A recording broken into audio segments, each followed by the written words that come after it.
இந்நிகழ்ச்சி Joyce mayor ஊழியங்களின் பங்குதாரர்கள் மற்றும் நண்பர்களினால் வழங்கப்படுகிறது. கவனிங்க, இதுதான் மிகப்பெரிய வஞ்சகம், தாமதம். ஆண்டவர் எனக்கு ஒரு நாள் சொன்னாரு, நல்ல நோக்கங்கள் மட்டும் போதாது, அவை தேவனை பின்பற்றலாகாது.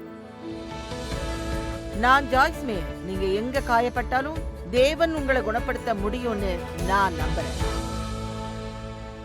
நான் ஒரு தனிப்பட்ட மனுஷியா இருந்ததில்லை. எனக்கு மகத்துவத்தை குறித்து அதிகமா தெரியாது. ஏன்னா நான் வளர்ந்து வர்றப்போ ரொம்பவும் பொதுவான சூழ்நிலைகளை மட்டுமே பார்த்து வளர்ந்தேன். ஆண்டவர் எனக்கு கற்றுக் கொடுக்க விரும்பின விஷயங்களில் ஒன்று தனித்துவம். நிச்சயமா அதுக்கு கீழ்ப்படிதல் அவசியம். எனக்கு ஒரு பெரிய ஊழியத்தை தர ஒரு விரும்பினதுனால நான் அந்த ஊழியத்தில் தனித்துவமாக இருக்கணுங்கிறதையும் எனக்கு கற்றுக் கொடுத்தாரு. அதுலேயும் சாதாரணமாக இல்லாமல் நான் பெருமைப்படக்கூடிய நிலையில் உலகம் மதிக்கக்கூடிய வகையில் ஊழியத்தை தர அவர் விரும்பினார். அப்போது விசேஷமாக பலசரக்கு கடையில் தேவன் எனக்கு நிறைய சுவாரஸ்யமான பாடங்களை கற்றுக் கொடுத்தாரு. நான் சொன்னது போல் உங்களில் சிலருக்கு இந்த கதை ஏற்கனவே தெரிஞ்சிருக்கும். ஆக நான் அதை வேகமாக சொல்லிடுறேன். நான் எடுத்த பலசரக்கு வண்டியை அதனுடைய சரியான இடத்துல, அதுக்கு குறிப்பிட்ட இடத்துல திருப்பி வைக்கிறது பற்றிய பல விஷயங்களை குறித்து அவர் என்கிட்ட பேச தொடங்கினார். இதை சொல்கிறதுக்கு எனக்கு சங்கடமாக இருக்குது. ஏன்னா இதுக்கு முழுமையாக கீழ்ப்படிய எனக்கு 2 வருஷம் எடுத்தது. ஏன்னா முதல் முறையாக எனக்கு ஆண்டவர் அடுத்துள்ள காரின் மேலே சாஞ்சிடக்கூடாதுன்னு சொல்ல முயற்சிக்கிறத நான் உணர்ந்தேன். அப்படியே ஆச்சரியமாக இருக்குது. நான் பல்பொருள் அங்காடி வண்டியை எடுத்த இடத்துலையே சரியாக வைக்கிறது ரொம்பவுமே சுலபமான விஷயம். ஆனால் அதை வாகனம் நிறுத்தும் இடத்துல நடுவில் எங்கேயாவது சாட்சி வைக்க தான் முயற்சிக்கிறோம். அப்போதான் ஆண்டவர் இந்த கடை உனக்கு சொந்தமானதாக இருந்தால் மக்களுக்கு என்ன செய்யணும்னு விரும்பியிருப்பேன்னு கேட்டார். மனுஷர் உங்களுக்கு எப்படி செய்யணும்னு விரும்புகிறீங்களோ அப்படியே அவங்களுக்கு செய்யுங்கன்னு வசனம் கொஞ்சம் உறுத்துச்சு. மனுஷர் உங்களை நடத்துகிற விதத்தில் திருப்பி அவங்கள நடத்தணும்னு சொல்லலை. நீங்கள் எப்படி நடத்தப்பட விரும்புகிறீங்களோ அப்படியே அவங்கள நடத்துங்கன்னு தான் வேதம் சொல்லுது. அதாவது அதுக்கு ஏதாவது சொல்ல பல சாக்குப்போக்கும் இருந்துச்சு. யாரும் அதை தூக்கி வைக்கல. பின்ன நான் அவசரத்தில் இருந்தேன். மழை பெஞ்சிக்கிட்டோம், பனி பெஞ்சிக்கிட்டும் இருந்தது. கடைசியாக இப்போ நான் ஒவ்வொரு முறையும் அதை திரும்ப எடுத்து போய் அங்கேயே வைக்கிறேன். அந்த மளிகை வண்டிகளை பற்றி சில வேடிக்கையான கதைகளை கேட்டிருக்கேன். ஒரு பெண் தன் காரை விட்டு வெளியே போகும்போது மளிகை தள்ளு வண்டியோடு திரும்ப போனதா என்கிட்ட சொல்லியிருக்கா. இன்னொரு பெண் அவள் தன் காரை விட்டு அப்படியே வெளியே போயிருக்கா. இவங்க 2 பேரும் ஒரே இடத்துல சந்திச்சிருக்காங்க. அதில் ஒரு பெண் ஜாய்ஸ் மேயர் தானேன்னு கேட்டு அதுக்கு இன்னொருத்தி ஆமாம் சரிதான்னு சொன்னான்.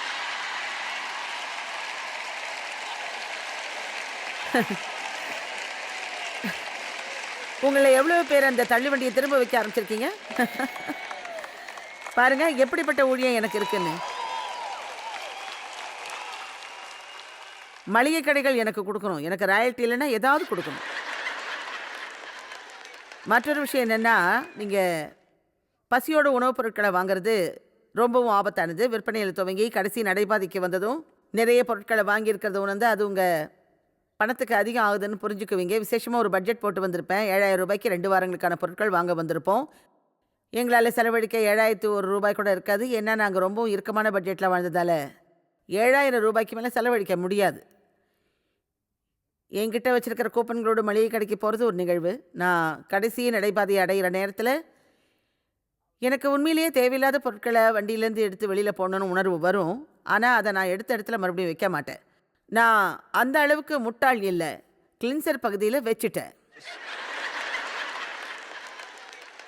நீ எடுத்த அதே இடத்துல கொண்டு போய் வைக்கணும்னு அப்போ ஆண்டவர் என்கிட்ட சொன்னது இன்னும் ஞாபகத்தில் இருக்குது. இதுதான் என் வாழ்க்கையில் சின்ன விஷயத்துலேயும் கீழ்ப்படுதல் எப்படி இருக்கணும்னு கற்றுக்கிட்ட ஆரம்ப காலம். நான் உங்களை உற்சாகப்படுத்த விரும்புகிறது என்னென்னா, தேவனோடு உங்கள் வாழ்க்கையை இணைக்க கொஞ்சம் பிரயாசப்படணுங்கிறது தான். வேறு வார்த்தையில் சொல்லணும்னா, ஞாயிற்றுக்கிழமை காலையில் ஆலயத்துக்கு மட்டும் ஆண்டவர் இல்லை, அவரோடு எப்போவுமே இணக்கமாக வாழறதுக்கும் தான் அவர் ஆண்டவர். நீங்கள் எந்த இடத்துல இருந்தாலும் எந்த காரியத்தில் இருந்தாலும் அவர் உங்ககிட்ட சொல்கிறத செஞ்சால் போதும். நீங்கள் சொல்லலாம், நான் உங்களை மாதிரி ஆண்டவருடைய குரலை கேட்டதில்லைன்னு. ஆனால் நீங்கள் கேட்டிருக்கும்போது ஆண்டவர் எனக்கு சொன்னார்னு நான் சொல்கிறது நான் சத்தத்தை கேட்குறேன்னு அர்த்தம் இல்லை. உங்களுக்கு இதே விஷயம் நடந்திருக்கும். இந்த சின்ன விஷயம் உங்களுக்கு தெரியும். இன்னும் அது சின்ன குரல் அப்படிதான்னு உங்களில் எத்தனை பேருக்கு தெரியும்? அது ஆண்டவருடைய மெல்லிய அமைதியான குரல். நீங்கள் விரும்பினா அதை கண்டுக்காமல் இருக்கலாம். ஆனால் ஆழமாக உங்களுக்குள்ள தான் அது தெரியும். நம்ம ஆண்டவர் என்ன செய்ய சொன்னாரோ அதை செய்யாமல் அதை விட்டு விலகி நடந்தால் அது நமக்கு தெரியும். நீங்கள்லாம் நான் குறைஞ்ச விலையில் வாங்கின கோழிக்கறி கதையை கேள்விப்பட்டிருப்பீங்க இல்லையா? கோழிக்கறி கதையை கேள்விப்படாதவங்க எத்தனை பேர் இருக்கீங்க? உங்களுக்கு அந்த கதையை கேட்க ஆர்வம் இருக்கும். நான் ஒரு பெரிய அளவில் கூப்பன் சேர்க்கிறவளா இருந்தவ. அவங்க கோழிகளை விற்பனைக்கு வச்சுருந்தாங்க. நான் இப்போ மறந்துட்டேன். ஆனால் உங்களால் அது ரொம்ப மலிவாக வாங்க முடியும் தெரியுமா? எதுவாக இருந்தாலும் 3க்கு ரூ. 1 மாதிரியான ஆஃபர்னு சொல்லலாம். ஆண்டவர் என் கவனத்தை கூப்பன்லேருந்து ஃபைன் பிரிண்டில் செலுத்த வச்சாரு. அதில் ஒரு குடும்பத்துக்கு 3 கோழி மட்டும்தான் எழுதியிருந்தது. 3 எனக்கு ஆகாது, எனக்கு நிறைய தேவை. அதனால் என் குழந்தைகளை கூடவே கூட்டிகிட்டு போயிட்டேன்.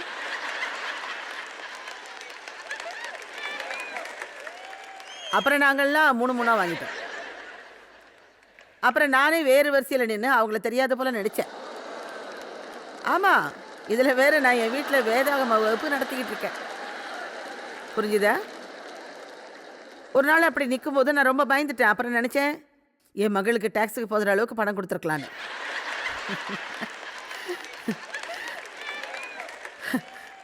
அப்போ ஆண்டவர், நீ ஏதாவது செய்ய மறைவாக நடக்க வேண்டியிருந்தா அதில் ஏதோ தப்பு இருக்குன்னு உனக்கே புரியலையான்னு கேட்டார்.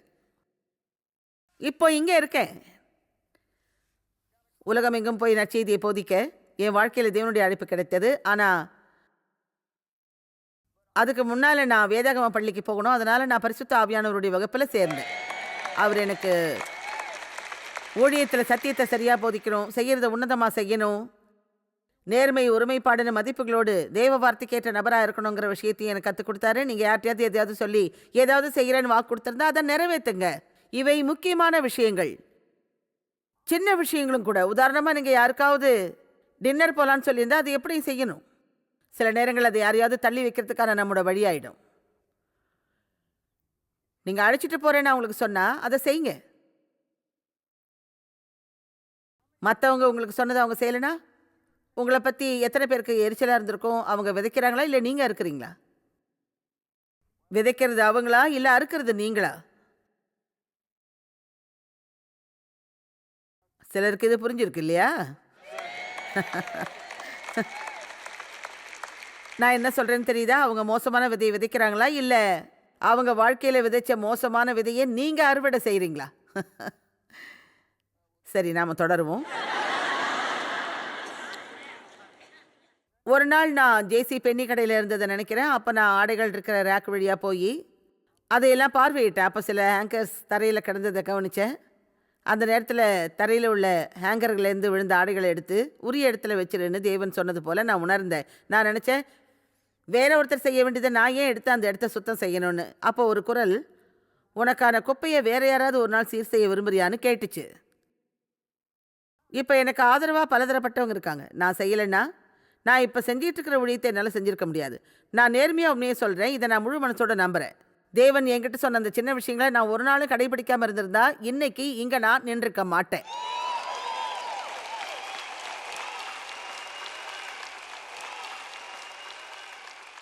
நான் ஒரு முறை அந்த கோழிகளை பற்றி பிரசங்கம் பண்ணிக்கிட்டு இருந்தேன். அப்போ டென்னசியில் இருக்கிற ஒரு ஆலயத்தில் இருந்தேன். போதகர்கள் மற்றும் சில தலைவர்கள் மேடையில் உட்காந்துருந்தாங்க. நான் அந்த கோழிகளை பற்றி சொன்னப்போ பாஸ்டர் ஒரு முறை எழுந்து ஆலயத்தை நோக்கி அங்கே உட்காந்துருந்த தன் மனைவியை காட்டி, நீ என்னை ஒரு திருடனா மாற்றிட்டேன்னு சொன்னார்.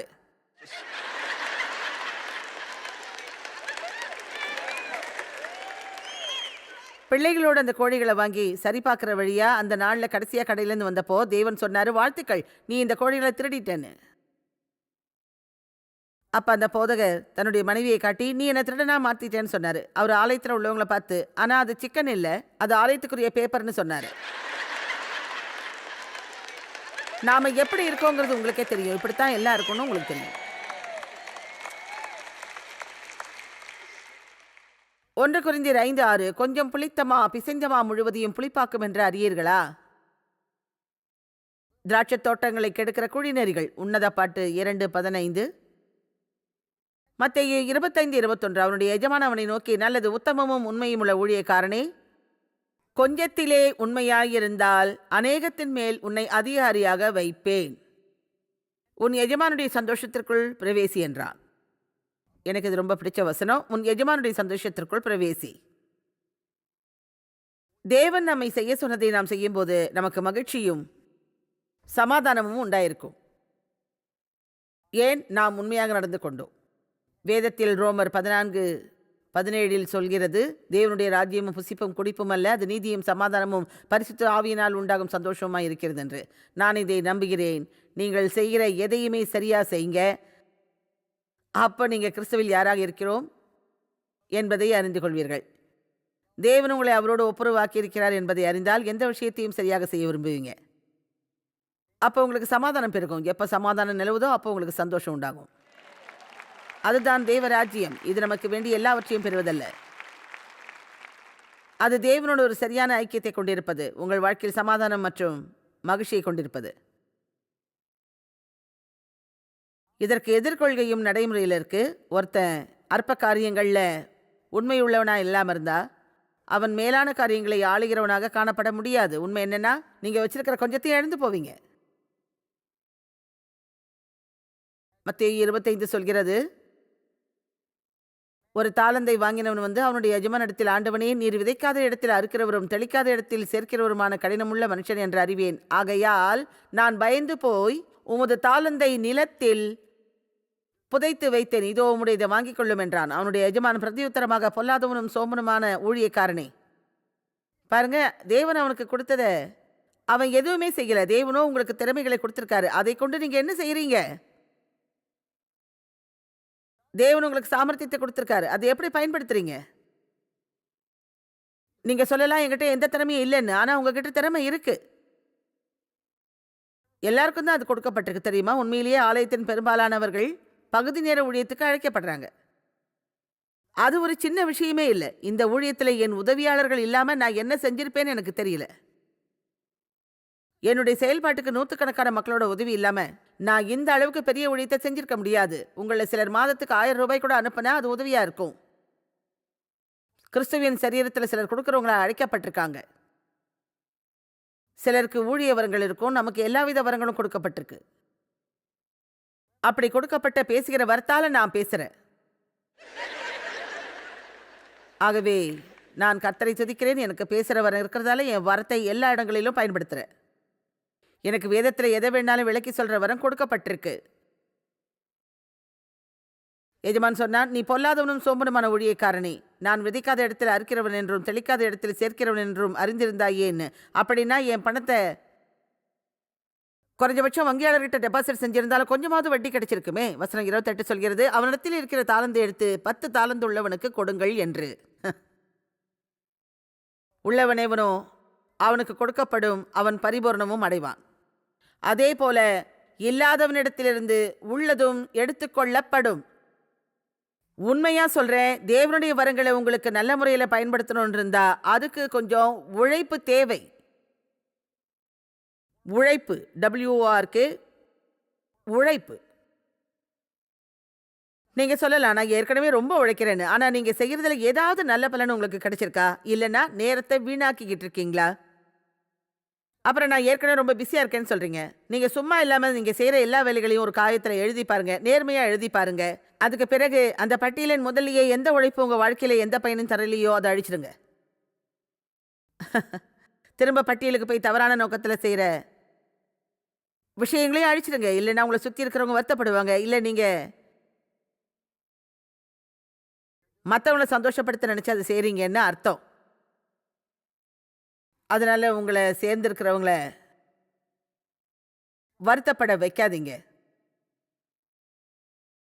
ஒன்று சொல்றேன், நிறைய பேர் இப்போ ரொம்பவே பிஸியான வாழ்க்கையை வாழறாங்க. ஆனா அந்த நான் பிஸியானவன் தான் சொல்றது எப்பவுமே இப்போ சலிப்பான காரணமா மாறிடுச்சு. நான் சொல்றது கேட்குறீங்களா? இப்படி சொல்றது ரொம்ப சலிப்பான காரணம் ஆயிடுச்சு. நீங்க எப்பவும் பிஸியா இருக்கீங்களேன்னு சொல்றவங்க கிட்ட நான் பிஸியா இருக்கேன்னா அதில் கனி கொடுக்குறேன்னு சொல்றேன். வேற எப்படியும் பிஸியா இல்லை, மாறா நல்ல பலனை தர்றேன்னு சொல்வேன். ஆமேன். இப்போ உங்களுக்கு ஒன்று சொல்ல விரும்புகிறேன். தேவன் உங்களுக்கு எந்த நிலையிலையும் மன அழுத்தம் தர்ற அளவுக்கு அதிகமாக எந்த வேலையும் ஒரு நாளும் தர மாட்டார். இந்த அறையில் கூட எத்தனை பேர் அழகாக அற்புதமானவங்களா இருக்கீங்க. ஆனால் உங்களை எத்தனை பேருக்கு வாழ்க்கையில் அதிக மன அழுத்தம் இருக்குது? அது ஒருவேளை நீங்கள் எதையுமே அதிகமாக செய்கிறதுனால தானா? நான் மறுபடியும் சொல்கிறேன், தேவன் சமாதானத்தோடு உங்களால் செய்ய முடியாத அளவுக்கு அதிகமாக எந்த ஒரு வேலையும் கொடுக்க மாட்டார். உங்களால எதையும் சமாதானத்தோடு செய்ய முடியாதத தேவன் உங்களுக்கு கொடுக்க மாட்டாரு. நான் ஒண்ணு அதிகமா செய்யறதால எந்த மன அழுத்தத்துக்கும் ஆளாகிறது இல்ல. ஆனா ஒண்ணு சொல்றேன். நான் ஒரு காலத்துல என்னையே பலமுறை நோயாளி ஆக்கிக்கிட்டேன். மிக அதிகமா செஞ்சேன். அது எல்லாமே நல்ல விஷயமா தான் இருந்தது. அது நல்லதுங்கிறதால அது எப்பவுமே எல்லாமே தெய்வீகமா இருக்காது. ம். இங்க உள்ளவங்க இந்த விஷயத்த தனக்குன்னு எடுத்துக்கிட்டதா நினைக்கிறேன். ஆமென். நான் தேவனுக்காக வேலை செய்யும்போது நான் எனக்காக பயங்கரமா உழைச்சிருக்கேன்.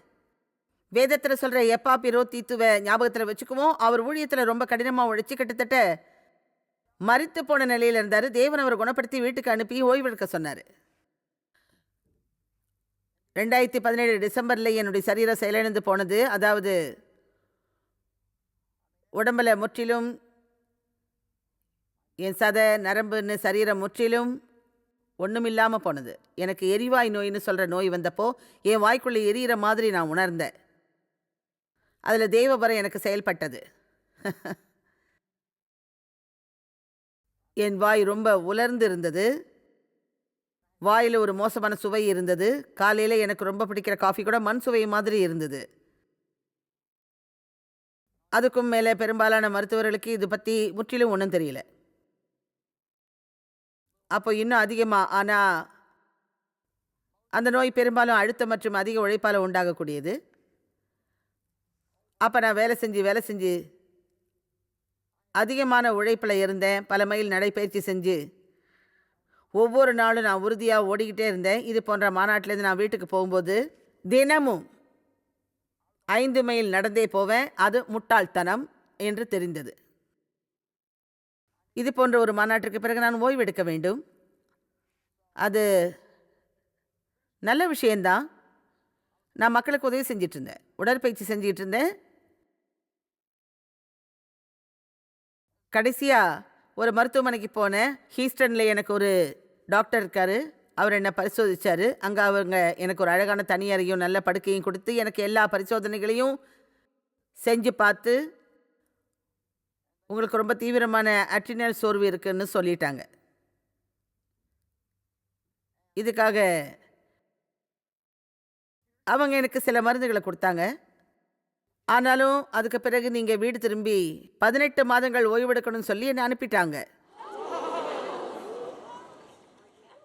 அப்ப நான் அவங்க கிட்ட என்ன கேட்கிறேன்னா, நீங்க என்ன செய்வீங்க?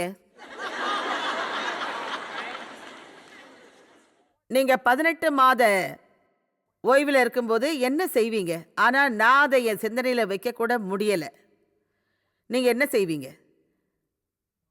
கடைசியா நான் அதை ஏத்துக்க கத்துக்கிட்டேன். அன்னைக்கு ராத்திரி வீட்டுக்கு வந்து ஓய்வெடுக்க காத்துக்கிட்டு இருந்தேன். என்னால் முடியல. வீட்டுக்கு போய் பிடித்தமான உணவகம் ஒன்றில் சாப்பிட்டு ஓய்வு எடுத்தேன். அடுத்த நாள் முழுசும் நான் என்ன செஞ்சிருக்கேன்னு தெரியுமா? ஓய்வு. நான் திங்கட்கிழமை கூட ஓய்வு எடுத்திருந்திருக்கலாம். எனக்கு தெரியல. நான் அந்த நாட்களை பஜாமா நாட்கள்னு அழைக்கிறேன். முழு நாளும் பஜாமாவில் இருந்தேன். நீங்க சொல்லக்கூடியதை இல்லை இல்லைன்னு மட்டும் சொன்னா அது உங்க வாழ்க்கையில எவ்வளவு பெரிய மாற்றத்தை கொண்டு வரும்ன்றதை பார்த்து ஆச்சரியப்படுவீங்க. மற்றவங்க உங்களை தேவன் செய்ய சொல்கிறத அல்லாததை செய்ய தள்ளி அழுத்தம் கொடுக்கறதுக்கு அனுமதிக்காதீங்க. உங்களை நேசிக்கிறவங்க நீங்க வேண்டாங்கிறத புரிஞ்சு அதை ஏத்தி இன்னும் உங்களோட மகிழ்ச்சியா இருக்க கத்துக்கணும். சரியா?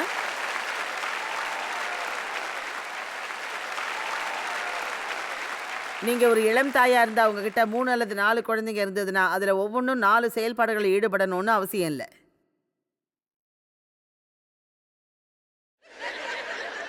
உங்க வாழ்க்கை முழுக்க கார்ல அவங்கள கூட்டிட்டு போய் திரும்ப அழைச்சிட்டு வரதுல மட்டுமே செலவிட தேவையில்லை. இப்படி உங்களை பித்து பிடிக்க விடாதீங்க.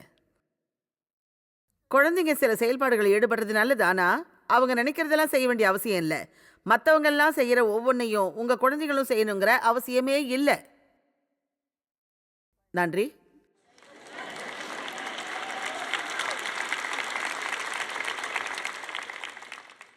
சின்ன செயல்கள் எப்படி நம்ம உள்ளத்தை வெளிப்படுத்துதுங்கிறதுக்கான உதாரணங்கள் தான் இது. வியாதியா இருக்கிற நண்பருக்கு தொலைபேசி அழைப்பு கொடுங்க. நீங்க அவங்கள தேவையான நேரத்தில் அழைக்கணும்னு தேவன் உங்க உள்ளத்துல பேசினாருன்னா உடனே அவருக்கு கீழ்ப்படிங்க. நன்றி அட்டையை அனுப்புங்க. அவங்கள அழைங்க. கெட்ட குணம் காட்டியதுக்கு மன்னிப்பு கேளுங்க. ம். தாமதமா வந்ததுக்கு மன்னிப்பு கேளுங்க. எந்த ஒரு காரணத்தையும் சொல்லாதீங்க. போக்குவரத்து மோசமா இருந்தது. இல்ல உண்மையை சொல்லுங்க. நான் சரியான நேரத்துல கிளம்பலன்னு. ஒண்ணு தெரியுமா? உண்மை மட்டுமே உங்களை எல்லாவற்றிலும் விடுதலையாக்கும்.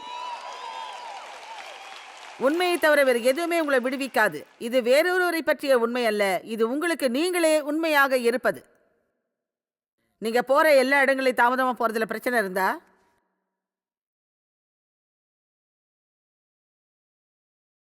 சிலர் எங்க போனாலும் தாமதமாவே போவாங்க. என் மகன் டேவிட் எடுத்துக்கிட்டீங்கன்னா, அவர் எங்க போனாலும் 15 நிமிஷம் முன்னாடி போயிடுவாரு. 5 மணிக்கு டேவிட உங்க வீட்டுக்கு அழைச்சிங்கன்னா, அவர் அங்க 4:45க்கெல்லாம் வந்துருவாரு. ஆனா எனக்கு வேற பிள்ளைங்களும் இருக்காங்க. அவங்க பேரை நான் இப்ப சொல்லல. சிலரை பார்த்தாலே அவங்க எப்பவும் தாமதமா தான் வருவாங்கன்னு கணிக்கலாம். அது போக்குவரத்து மோசமா இருக்குதுன்னு காரணம் சொல்றது இல்ல. உண்மையான காரணம் நீங்க சரியான நேரத்துக்கு கிளம்பல. எல்லாத்தையும் கடைசி நொடியில முடிக்க நினைச்சா நீங்க நேரத்துக்கு சரியான நேரத்துக்கு போக முடியாது. எதிர்பாராத சில விஷயங்களுக்கு கூடவே நேரம் எடுக்கிறது தான் நல்லது. நீங்க போற எல்லா இடத்துக்கும் தாமதமா போறது அழுத்தத்தை ஏற்படுத்தணும்னு உங்களை எத்தனை பேர் உணர்ந்திருக்கீங்க?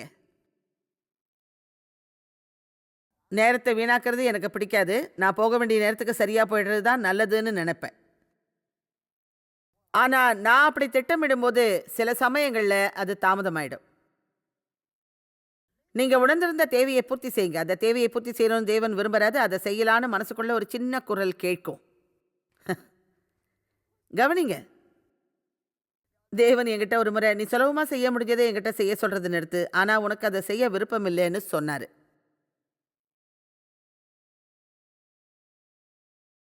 நான் உங்களுக்கு ஒரு எடுத்துக்காட்டு கொடுக்குறேன். வேலையில் இருக்கிற மேரி ஜேன் இந்த மாதம் தான் வாடகையை கட்ட முடியாமல் இருக்காங்க. நீங்கள் ஓ ஆண்டவரே, தயவு செஞ்சு மேரி ஜேன் வாடகையை கட்டுங்கன்னு சொல்கிறீங்க.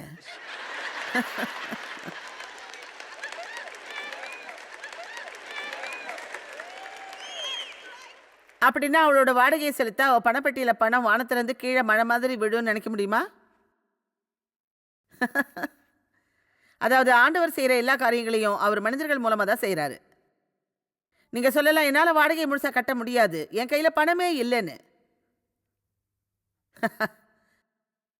அப்படின்னா உங்கள் கையில் இருக்கிறத பாருங்கள். நீங்கள் கொஞ்சம் அளவுக்காவது உதவ முடியுமான்னு பாருங்கள். இல்லைனா கொஞ்சமாவது முயற்சி செஞ்சு அதை கொடுக்குற மனம் இருக்குதான்னு பாருங்கள். அதோடு நாம் இதில் கொஞ்சம் எக்ஸ்ட்ரா ஆக்டிவாக இருந்து நீங்கள் ஒரு தீவிரமான ஆர்வமுள்ள கிறிஸ்தவனா மாறி உங்கள் நண்பர்களை அணுகி எல்லாரும் கொஞ்சம் கொஞ்சமாக சேர்த்து கொடுத்தா மேரி ஜேனின் வாடகையை கட்ட முடியுமே. நமக்கு தேவையான உதவி எங்கேருந்து வரும்னா அது நம்ம அன்பான செயல்களால் தான் வரும்.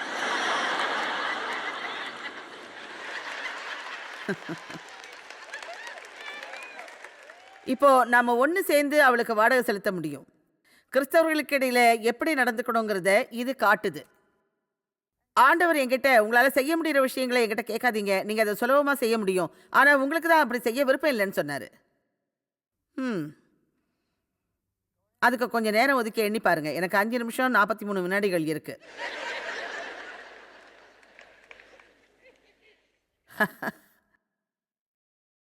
தேவனுக்கு கீழ்ப்படிங்க. நீங்க வேதத்துல வாசிச்சதை கடைபிடிங்க. அவர் உங்க உள்ளத்துல பேசுற விஷயங்களை கடைபிடிங்க. அங்க கொஞ்சமா நச்சரிக்கும் விஷயங்கள் உங்களுக்கு தெரியும். நீங்க அறிஞ்சிருக்கிறத போல ஆண்டவர் என்னை ஏதாவது செய்ய சொல்லும்போது அது என்னை தொடர்ந்து நச்சரிக்கிற வகையில தான் இருக்கும். பிறகு 2 நாட்களுக்கு பிறகு அதை மறுபடியும் யோசிச்சு, இன்னொரு நாள் அதை குறித்து மறுபடியும் யோசிச்சு நான் அதை செஞ்சு முடிக்க போறேன்னு சொல்லுவீங்க. ஆமேன். அது யாரையாவது அழைக்கவும் யாராவது எழுதவும் நீங்கள் அறிந்ததை போல் அது எதுவாக வேணாலும் இருக்கலாம். அது எதுவாக இருந்தாலும் சரி, நீங்கள் தேவனுக்கு கீழ்ப்படிஞ்சா வாழ்க்கை ரொம்ப நல்லதாக இருக்கும். ஓ ஆண்டவரே, நீங்கள் ரொம்ப நல்ல உணர்வு அடைவீங்க. உங்களை எத்தனை பேர் தற்போது தேவன் சொல்கிற ஏதோ ஒன்றை பற்றி நினச்சிக்கிட்டு இருக்கீங்க? நீங்கள் அதை செய்யலைன்னா அப்போ நான் நீங்கள் செய்யாத சமயத்தில் உங்கள் கையை நான் பார்க்க விரும்புகிறேன். சரி, நன்றி. சரி, இது கீழ்ப்படியாமை, ஒழுங்கு இல்லாதது. நான் அதை செய்வேன், நீங்க எப்ப செய்வீங்க? இதுதான் மிகப்பெரிய வஞ்சகம், தாமதம். இந்த வாரம் நம்ம வஞ்சகம் குறித்து பேசினோம். ஆண்டவர் எனக்கு ஒரு நாள் சொன்னாரு, நல்ல நோக்கங்கள் மட்டும் போதாது, அவை தேவனை பின்பற்றலாம், மாறாதுன்னு. நாமே நம்ம ஏமாற்றிக் கொள்கிறோம். ஆமா, என் மனசு சரியாதான் இருக்குன்னு. ஒரு காலத்துல எனக்கு ஒரு ஊழியக்காரி இருந்தா. அவ எப்பவும் வேலைக்கு தாமதமா தான் வருவா. நான் என் கண்ணியமைகளை அசைச்சு கவனமா இருந்துக்கன்னு சொன்னேன். நான் அதுல சரியா இருந்தேன். அவ எப்பவும் வேலைக்கு தாமதமாவே வந்து என் மனசுப்படி சரியா தான் இருக்குன்னு சொன்னா. ஒரு காலையில நான் அவளை கூப்பிட்டு, என் மனசு சரியா இருக்குன்னு சொல்லி, நீ மறுபடியும் தாமதமா வந்தா உன்னை நான் வேலையிலேருந்து நீக்கிடுவேன்னு சொல்லிட்டேன். அது ஏன்னு தெரிஞ்சுக்கணும். அதுக்கப்புறம் அவ ஒருபோதும் மறுபடியும் தாமதமாவே வரல. சரி, உன் மனது உலகில் ரொம்ப இனிதாக இருக்கலாம், ஆனால் அது நல்ல எண்ணங்கள் முழுமையாக கட்டளையை பின்பற்றலாக இருக்காது. அதுக்கு நான் என்ன செய்யணும்? இப்ப அதுக்கு என்ன வழி? உடனடி கீழ்ப்படிதல், முழுமையான கீழ்ப்படிதல். இயேசு மரண பரியந்தம் கூட தேவனுக்கு உடனடியாகவும் முழுமையாகவும் கீழ்ப்படிந்திருந்தார். இயேசுவின் நாமத்தில் வானோர் பூதலத்தோர் பூமியின் கீழானோருடைய முழங்கால் யாவும் முடங்கும்படிக்கும், பிதாவாகிய தேவனுக்கு மகிமையாக இயேசு கிறிஸ்து கர்த்தர் என்று நாவுகள் யாவும் அறிக்கை பண்ணும்படிக்கும் எல்லா நாமத்திற்கும் மேலான நாமத்தை அவருக்கு தந்துருளினார்.